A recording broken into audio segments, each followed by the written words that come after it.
Pour vous et pour nous, un préfet, cela ressemble à ça. Un haut fonctionnaire au garde à vous, responsable de l'ordre public, en charge d'un département ou d'une région. Ils sont aujourd'hui en France officiellement 126 rattachés à un territoire, mais notre pays compte au total bien plus de préfets, 252 précisément, soit 2 fois plus que le nombre de départements et de régions réunis. Alors qui sont ces préfets qui ne sont pas rattachés à un territoire? Que font-ils exactement? L'œil du 20h a mis son nez dans ce dossier.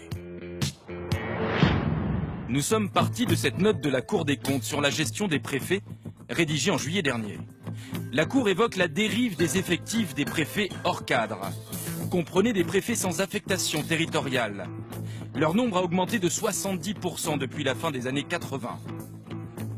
Certains de ces préfets invisibles ne sont pas si méconnus. Michel Vauzel, député socialiste, patron de la région PACA et préfet depuis 1985. À droite, Brice Hortefeux, ancien ministre, député européen et lui préfet depuis 1995. Mais à aucun moment ces deux hommes politiques n'ont dirigé une préfecture. Alors comment ont-ils été nommés préfets? Michel Vauzel reconnaît avoir bénéficié de cette promotion quand il servait François Mitterrand à l'Élysée en tant que porte-parole. Le président de la République a estimé que, ayant bien rempli mes fonctions, au bout de quelques temps, il allait me nommer, comme les présidents de la République en ont le droit, préfet de la République. Vous n'étiez pas vraiment préfet. En réalité, c'était un titre. Non, vous ne savez pas ce que c'est qu'un préfet. Un préfet, c'est un monsieur ou une dame qui servent la République. Et le porte-parole de la présidence de la République sert éminemment la République. Une promotion politique dont Brice Hortefeux a lui aussi bénéficié. Il était alors chef de cabinet de Nicolas Sarkozy au ministère du Budget. Brice Hortefeux nous a affirmé par téléphone que cette promotion était méritée, mais ne nous a pas accordé d'interview à ce sujet. Cette casquette de préfet, Brice Hortefeux et Michel Vauzel la conserveront toute leur carrière. Avec quels avantages? Michel Vauzel, par exemple, est âgé de 70 ans. Il a fait valoir ses droits à la retraite de préfet il y a 3 ans. Il touche depuis une pension mensuelle de 2370 € pour une fonction qu'il n'a finalement occupée qu'entre 85 et 86. C'est normal de toucher une retraite aujourd'hui de plus de 2000 € pour une fonction exercée 1 an à peine. Là, c'est la légalité totale, il n'y a pas de passe-droit, il n'y a pas d'illégalité. J'ai versé cet argent, il m'est maintenant, avant que je meure, eh bien, en effet, les cotisations que j'ai versées me sont reversées vraiment en partie. Une retraite qui, dans le cas de Michel Vauzel, s'ajoute à sa rémunération de député, environ 5500 €, et à celle de président de la région PACA, 2000 €. Quant à Brice Hortefeux, âgé de 56 ans, la question ne se pose pas puisqu'il n'a pas atteint l'âge de la retraite. Ces promotions politiques au rang de préfet ont toujours existé sous la Ve République, à droite comme à gauche. Ce député centriste élabore un rapport sur l'administration territoriale et il dénonce ces pratiques. Un pays qui nomme comme ça simplement des amis pour leur garantir une retraite ou un financement, ça correspond plus à une république bananière qu'à une république très organisée. Quels avantages ces personnes tirent à être nommées préfet? À chaque fois qu'ils perdront quelque chose, ils reviendront préfet automatiquement. Vous imaginez la carrière que ça fait? Déjà, c'est même plus une assurance touriste, c'est la double assurance touriste. Toute leur vie, ils auront quelque chose, une protection comme ça qui leur tombe du ciel. Donc c'est pour eux très avantageux, évidemment.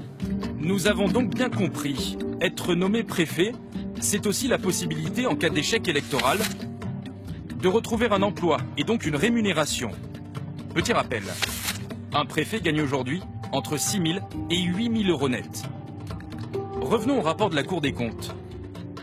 Il s'interroge sur un statut particulier, celui des préfets en mission de service public. Mais qu'est-ce qu'un préfet en mission de service public? Pour bien comprendre, nous avons répertorié toutes les nominations correspondant à cette catégorie survenues les 3 dernières années. Quasiment toutes ces nominations sont en fait des promotions, des sous-préfets nommés préfets. C'est le cas notamment de l'ancien sous-préfet de Cherbourg, Yves Husson, 61 ans, promu préfet en janvier dernier, en charge d'une mission de service public relevant du gouvernement. Pour connaître sa mission exacte, nous avons joint le préfet Husson par téléphone au ministère de l'Intérieur et nous avons enregistré la conversation. Nous recherchons votre correspondant. Veuillez patienter quelques instants. Merci. Alors, je suis au cabinet de Bernard Cazeneuve. Au cabinet, d'accord. Et donc en charge de ce qu'on appelle dans beaucoup de ministères d'ailleurs, des affaires réservées. C'est-à-dire en réalité, derrière ce mot, se cachent les affaires du territoire d'origine, on va dire, du ministre. En clair, la mission de service public du préfet Husson consiste à faire le lien entre le ministre de l'Intérieur et sa terre d'élection. Vous êtes son secrétaire plus en quelque sorte. Oui, si vous voulez, et c'est pas un profil classique du corps préfectoral, quoi. Ça n'illustre pas vraiment ce qu'est le corps préfectoral, à mon avis. Pardonnez-moi sans vous faire injure, mais est-ce qu'on a besoin d'être préfet pour exercer ce poste-là? Non, c'est pour ça qu'on a pas. Ça aurait pu être quelqu'un d'autre qui ne soit pas préfet, bien sûr. Nous nous sommes intéressés à un autre sous-préfet, nommé lui aussi préfet en charge d'une mission de service public en juin dernier. Alain Gérard, 62 ans, ancien sous-préfet de Calais, se félicitait dans la presse il y a 5 mois de cette promotion et de cette preuve de confiance. Mais pourquoi a-t-il été promu? Nous l'avons contacté et enregistré sa réponse. Je suis chargé de mission auprès du préfet de région Alsace. D'accord. Voilà. C'est-à-dire vous occupez de quoi? Ah bah écoutez, là pour le moment je suis à la disposition du préfet.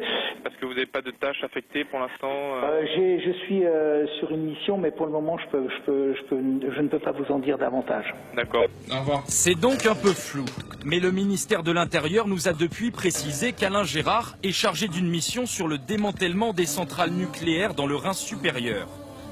Le ministère de l'Intérieur refuse par ailleurs de commenter les cas personnels de ces préfets en charge d'une mission de service public. Mais nous avons été néanmoins autorisés à rencontrer l'un d'entre eux, aujourd'hui à la retraite. Ça va, vous êtes en avance? Olivier Laurence Bernard, ancien sous-préfet de Gex, a été nommé préfet en septembre 2012, 6 mois avant sa retraite. Sa mission de service public a consisté à rédiger ce rapport d'une centaine de pages sur l'intelligence économique territoriale. Est-ce que nécessairement on avait besoin de vous nommer préfet alors vous étiez déjà sous-préfet pour rédiger ce rapport? C'est l'habitude au ministère de l'Intérieur. Vous avez un certain nombre de sous-préfets de longue carrière qui sont nommés préfets et à qui on confie un travail précis pendant 6 mois. Mais c'est 6 mois précis, là aussi, puisque moi j'avais signé un engagement de partir à la retraite. Et sa retraite, justement, est calculée sur ces 6 derniers mois, sur son salaire de préfet.